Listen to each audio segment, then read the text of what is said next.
We are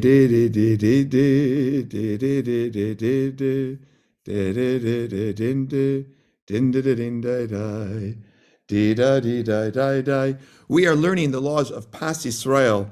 What does that mean? We are on chapter 38 in the Kitzur Shulchan Aruch. There is a series of laws which are not of Torah origin, which have to do with different foods and who prepares them. And the reason has to do with a fence that has been erected in order to try to, out of a concern for things like intermarriage, concern for being unduly influenced by non-Jewish thinking, and or maybe be in somebody's good graces and then be compromised, somebody who was untrustworthy. And in those days, certainly there's a lot of mistrust. But the big thing is that the rabbis of the Talmud were worried about intermarriage. That was the number one thing. And so there are a bunch of dietary laws that are added to prevent Jews from becoming too tight with concern for because if the families got close, then maybe they would marry their children one to another, right? So, even today, these, we'll go into them. We'll go into them now. So, included in this are bread that was cooked by a non-Jew, certain foods cooked by somebody who isn't Jewish. Even if all the ingredients are kosher, we are going to put some parameters and protections here. Also, there's also concern about milk. And this is a big topic. There's a concern, this is a kashrus concern as well, and really is, today is mostly a kashrus concern, but it is also a Kabbalistic concern, that we're not supposed to drink milk from that was milked without some kind of rabbinical supervision, so that we can be sure that the milk comes from a kosher animal. Maybe they were trying to top off the milk, and they had another animal, not a kosher species, and they used that milk. And it would be difficult at that point to ascertain if it was mixed in.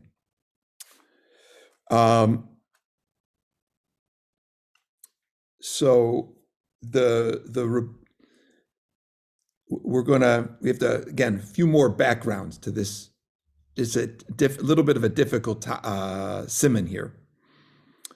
So throughout the simmon, the Shulchan Aruch here uses the word pas kasher, which literally means kosher or acceptable bread. And this is going to be bread that was cooked by a Jewish baker. Right? So, of course, we're only discussing here bread with kosher ingredients and kosher utensils and a kosher oven, right? And then pas kasher is going to be, that meets those criteria and was cooked by a Jew, or a Jew was involved in the cooking. So the first part of the chapter outlines the laws of bread baked by a non-Jewish baker. And there was at one time a complete prohibition. At a later time, it was partially suspended.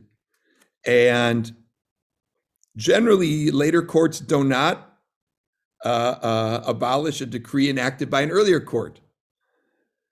However, in cases where the original decree was not upheld by a majority of the Jewish people, so then, because of a compliance issue, so then the later court can abolish the ruling. So in other words, let's say at some time they created a law to try to raise people's spiritual practice or prevent people from stumbling in a certain area, but nobody followed it. And this seems to be one of the places where people just were not following this law. They say, we like the bread from the other guy, it's kosher, it's fine. And so since the majority of people didn't follow it, so then the later court can abolish the earlier court. And there are a lot of other, legal issues resolving this, so that's just a basic idea. But because bread is such a basic part of life, and you were in a place without a Jewish baker, so people just said this is impossible. We need bread, and so people, discarded this chumrah. So now we get to a place where it's considered preferable, and we'll learn how do you have Pas Yisrael, but it's not a isser, right? It's not forbidden to have bread baked by non-Jewish bakery, as long as it's kosher. Okay, so that's a little background to chapter 38, and specifically about bread. Number one, Aleph. Asur chachamim lechol pasha akum. The sages forbid eating the bread of a non-Jewish baker. V'yesh mekom shemakilin. There are places where people are lenient in this regard. V'loichlin pas menachtum akum. They take bread from a non-Jewish baker. B'malkom she'ein sham nachtum Yisrael. Because if there's no Jewish baker, they buy from a non-Jewish baker. Oh, afilu yesh. Even if they purchase, even if there is a Jewish baker. Okay, but bread's not as good. Non-Jewish bakery. I was trying to think of a name of one. A Lebre bakery. It's just better. It's just better than. I won't mention the names of some of the other ones. It's good bread. However,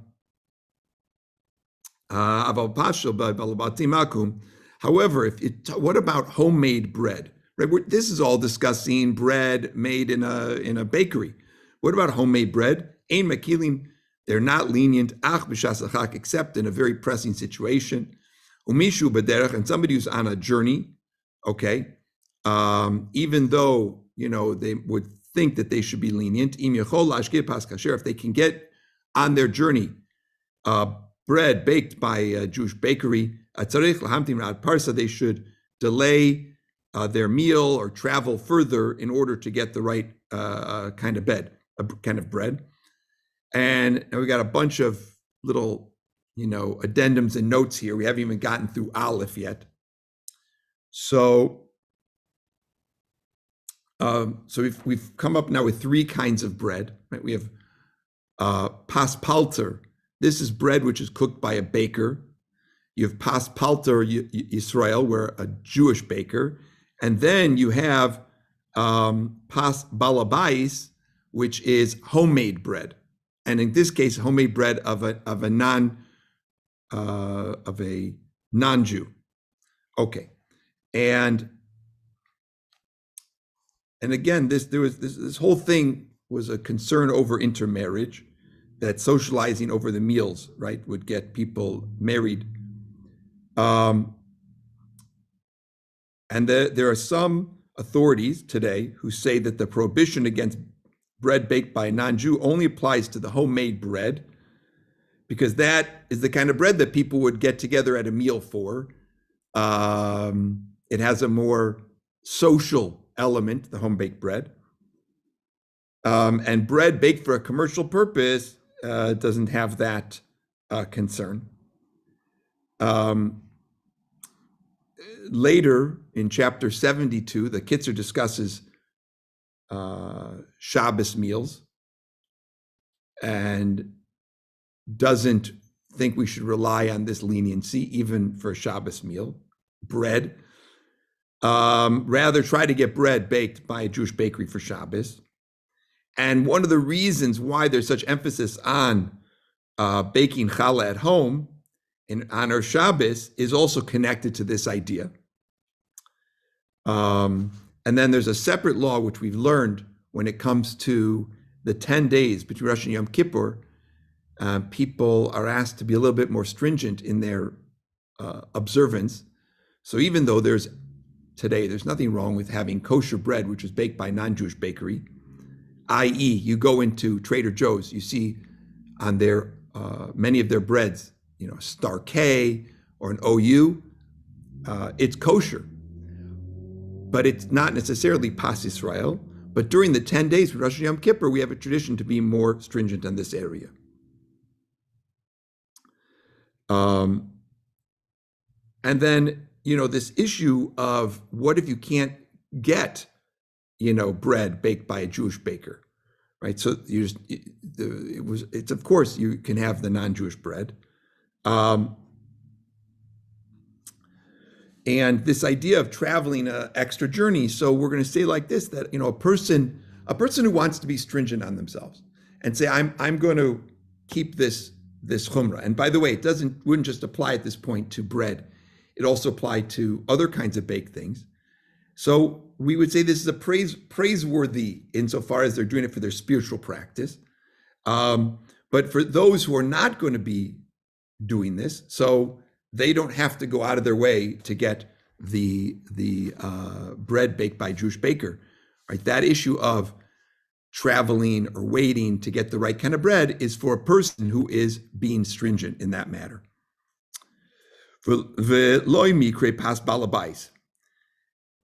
Even bread which is baked at home is not considered bread balabais. Remember, we said we have three kinds: pas palter, right, balabais. Okay.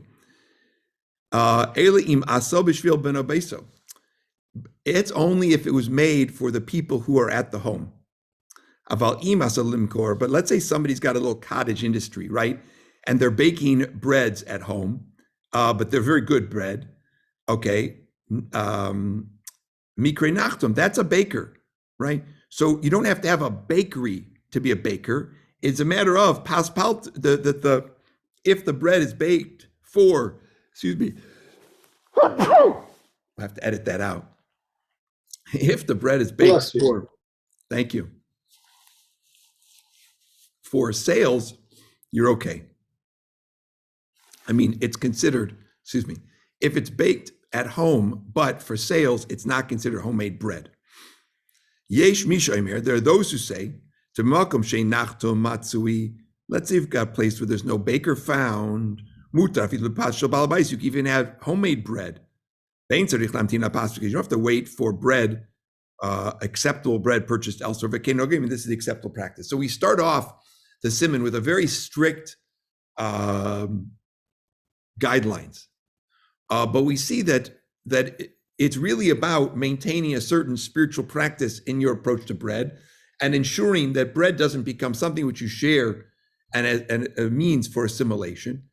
But when it comes to just having to eat, the Kitzur Shulchan Aruch is quite lenient because it doesn't want a person, God forbid, to starve, and bread is such an important thing.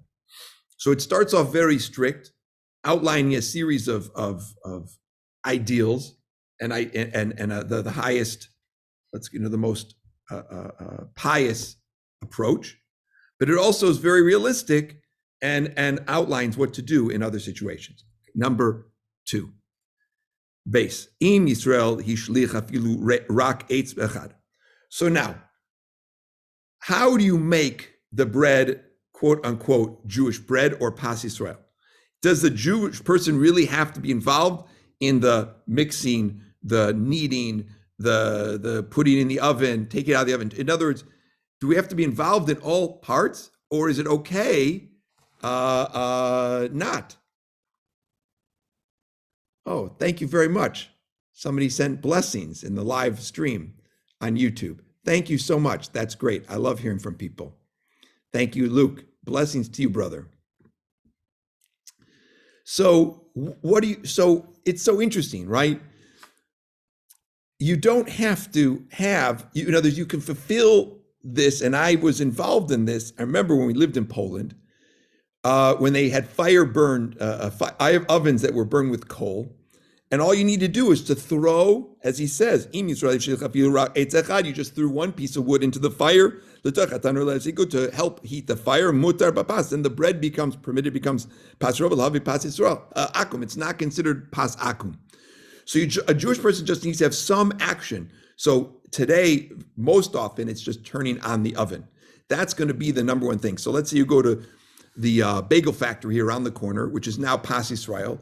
What does it mean? Did they hire Jewish bagel bakers? No, the same guys are still making the bagels. Thank God, they're really good at it.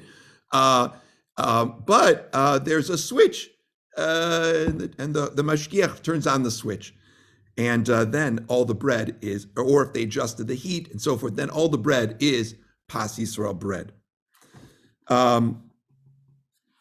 So why is that enough? Like, you're not having anything consequential. Certainly when you're just putting a little piece of wood into a big fire, there's nothing so consequential. How is that changing the situation? So let's look at this quickly. When you participate in some way in the baking process, then there's an awareness that the bread, that bread, just general bread, without that, has a prior rabbinic prohibition, right? So it's a recognition, and that accomplishes the goal of having them see themselves up, that they eat different food.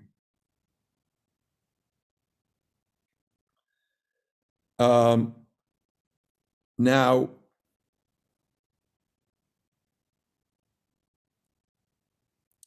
there's so many little details here, but let's just, so in other words, the person now but then wait a minute.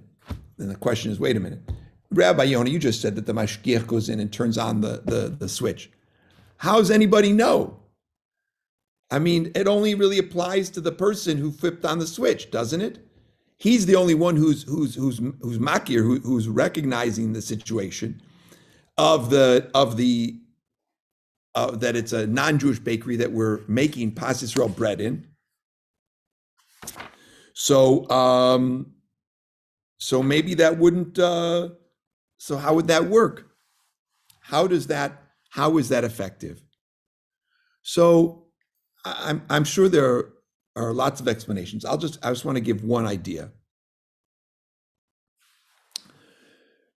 If there ever was a chapter in Kashrus that has to do with mindfulness, so Pas Yisrael and these laws about, in this case, Pas Yisrael, Bishul Yisrael, and Chalav Yisrael, they are really mindful, connected to mindfulness. Now, I'm not an expert in mindfulness, but my understanding is that we need to be very mindful when we eat, always in kashrus. And here we're being extra mindful that the bread that we have has achieved an even higher level of supervision, and there is definitely some kind of spiritual benefit for the person to be attached to this bread. Now, I can't explain to you how it works on a metaphysical level. I can only say that it has a spiritual dimension, and I would say that the best way to see if I'm right, or you want to test out my theory, would be to spend a few days just eating bread that you knew was Pas Yisrael. Because then when you do that, then you'll see that it has certain connections with other areas of spiritual practice. We can't look at these things in a bubble and just totally isolated. We have to look at them within the whole package of Jewish spiritual practice. And within that, you'll see a difference. Okay, we'll continue tomorrow with this chapter. We've got a bunch to go through on Pas Yisrael, Chalav Yisrael, and Bishul Yisrael. Can I throw a quick question? We should be on it all week. Yeah, we have time for a quick question. And we'll even do this live. A live question. I've just pre-recorded one. Okay, I'll do it live instead. So my question is this: there is a I can't remember. Isn't there a principle that when the reason for if a reason for something comes along and the reason disappears, it still stays intact? Like, because it's too easy to dismiss. Correct. The non-believers, the heretics. Well, we don't need Pas Yisrael anymore because of the reason. Right. Well, the reason hasn't disappeared. right? Intermarriage is still a big problem. But bread's And- not the biggest issue. Right. Yeah. So sometimes the reason had to do with things which are no longer we don't have them anymore. But since the issue of intermarriage is still a prevalent concern, so we wouldn't that wouldn't be one of the areas we'd apply that principle. Fair enough. Yep. Okay. Good question. I'll be careful with my bread. Well, again, I it's a kind of an idea, like to challenge oneself a little bit, like say, Right. I wanna experiment with this. And again, now, you could take any piece of bread that's kosher and put it in the toaster, according to some, and then it becomes Pas Yisrael. Clever, very clever. And I'll Okay, leave everybody with that. And we'll continue I love it. tomorrow. We're gonna have a lot of fun. It's a good chapter. Don't be afraid. Have a great day, everybody. Have a good day.